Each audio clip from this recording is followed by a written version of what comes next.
Want to examine the long-run Stolper Samuelson result in this video. Be a slightly different approach than taken in lecture. Recall that Stolper Samuelson is examining the impact of changing relative prices on the income of factors used in the economy, in particular labor and capital in most examinations. There are a couple of important assumptions to make clear once again. One, labor is assumed to be mobile between industries within the country. Same way with capital. They can move back and forth. Essentially, that means that there's sufficient time for those inputs to be used in different industries. Inputs are not mobile across national borders. We will be assuming that there is a particular given technology that's used by firms, so we don't have technological change going on. The first new bit of structure to be used in this version of Stolper Samuelson is a unit value isoquant. That is to say, the amount of capital and labor that it takes to create $1 worth of output of the final good. Now, this is depicted in the following way. $1 equal to price times the quantity in industry X. The quantity is shown as a function of capital and labor. That is to say, it takes both capital and labor to produce final output. You can simply rearrange this by dividing through by the price of X. So that is to say, the right-hand side of this equation is how much capital and labor it takes to produce $1 worth of final output. Could depict this in a standard isoquant framework in the following way.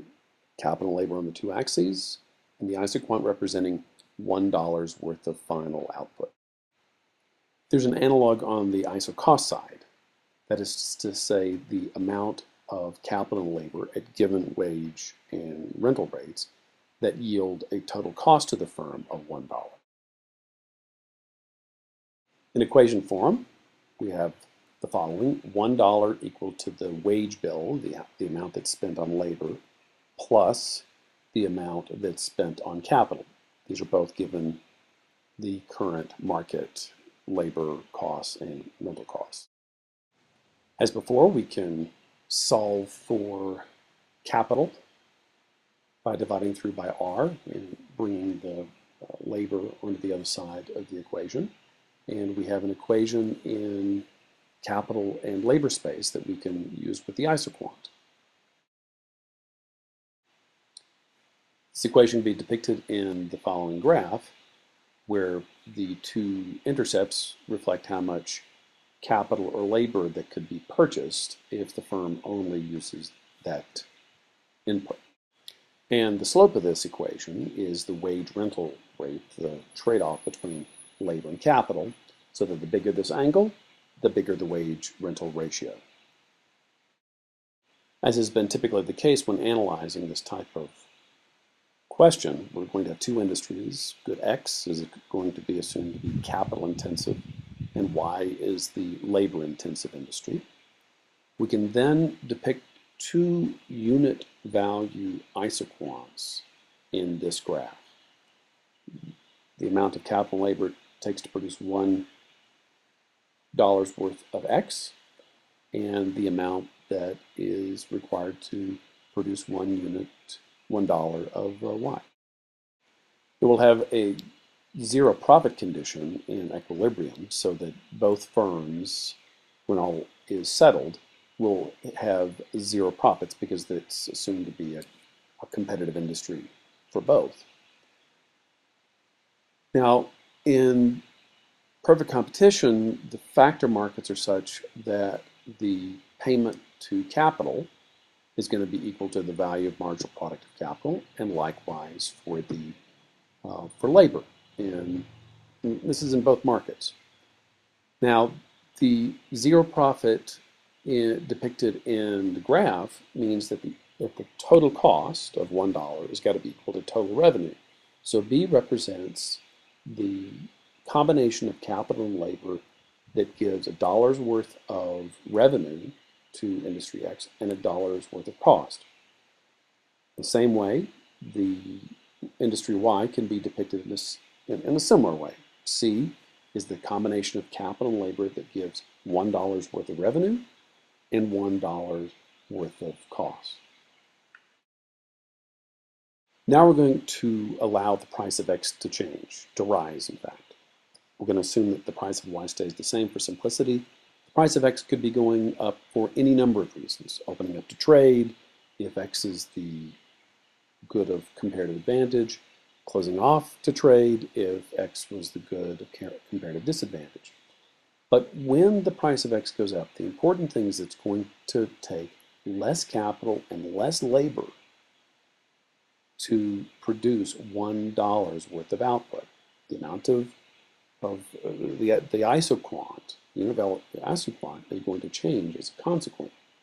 In particular, the unit value isoquant for good X is going to shift in. Now it shifts in a particular way because it's constant returns to scale. It's going to come in a sort of a parallel fashion, an isoquant that is going to have exactly the same shape as the previous one, just moved inward. So in particular, at a constant capital labor ratio, the slope of the isoquant is going to be the same. It's because of the nature of the constant returns to scale technology.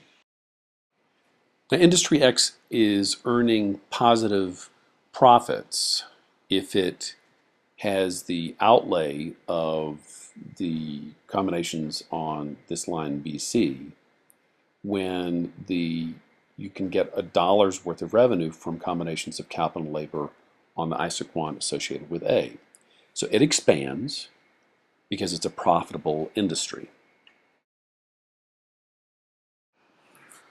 As the capital-intensive industry expands, that's going to draw resources, both labor and capital, into that sector, but it's going to do so in a way that changes the cost of labor and capital economy-wide. Remember, there's only one labor cost, only one wage, and there's only one cost for capital. We're now going to look at a wage-rental ratio such that both industries are going to have zero profits and profit maximization. That's going to be at a new wage-rental ratio that is smaller. This green line is going to be tangent to both unit value isoquants so that both industries have zero profits but are maximizing the profits. The bottom line effect of this change is if the price of the capital-intensive good goes up, the wage-rental ratio falls in order to have both industries in equilibrium. And in addition, that wage-rental ratio will result in the capital-labor ratio falling in both industries. Both industries are experiencing a fall in the relative cost of labor, capital getting relatively more expensive. They shift in relative terms out of capital into labor so that the capital-labor ratio falls. Now it seems strange that if you readjust the amount of capital and labor used, that the capital-labor ratio can go down in both industries even if the total amount of capital and labor hasn't changed. It doesn't seem to make any sense. But to show that this is possible, let's start out with an example. Suppose that industry X has 200 units of capital, 10 units of labor. So this is at the original wage-rental ratio, the original prices for the final goods. Now, the other industry, industry Y, the labor-intensive good, has 20 units of capital, 40 units of labor. So there's going to be a total 220 units of capital, 50 units of labor for the economy as a whole. before and after any changes that occur. Now recall, what started this process is the price of X went up. So the industry X is expanding, industry Y is going to contract. We're going to move resources from Y into X, but we're going to move them in a particular way. We're going to move it in a way that makes both industries relatively less capital intensive than before. So I'm going to move this 10 units of K and 10 units of L from Y to X as X expands.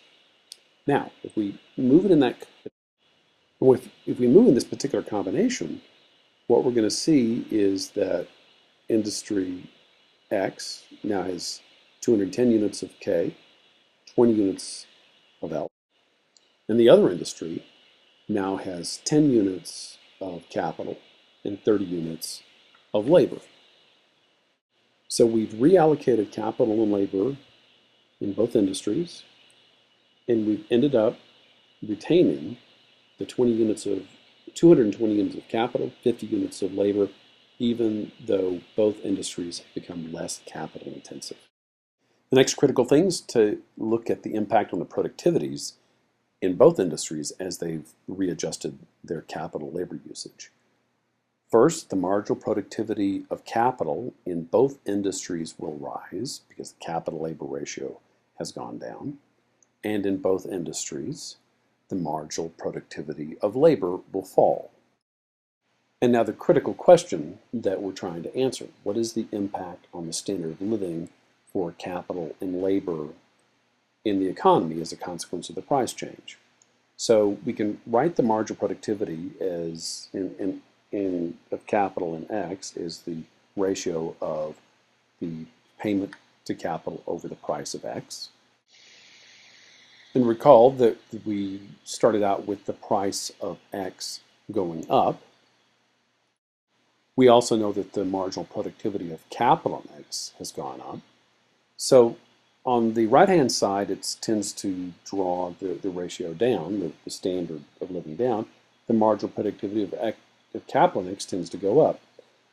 But since the left-hand side has gone up, we know that the payment to capital must rise by more than the price rise in X. Otherwise, this equation cannot retain its equality. So real incomes for capital in terms of the ability to buy X, definitely gone up. Industry Y, price of Y has stayed the same. We know that the marginal productivity of capital in Y has gone up. Payment to capital in nominal terms R has gone up as well. So the ability of capital owners to buy Y clearly has gone up. The nominal return has gone up. The marginal productivity of capital has gone up. The price of Y stayed the same. They clearly are going to be able to buy more of good Y. Can do the same type of analysis for labor. In the X industry, we know the price of X went up, tends to pull down the real returns to labor. But we also know that the marginal productivity of labor in X has gone down because of the discussion earlier. In other words, the payments to labor have gone down, the price of X has gone up. The ability of labor in this to buy X has clearly gone down. If we look over in the Y sector, it's even easier. Price of Y stayed the same. The marginal productivity of labor falls.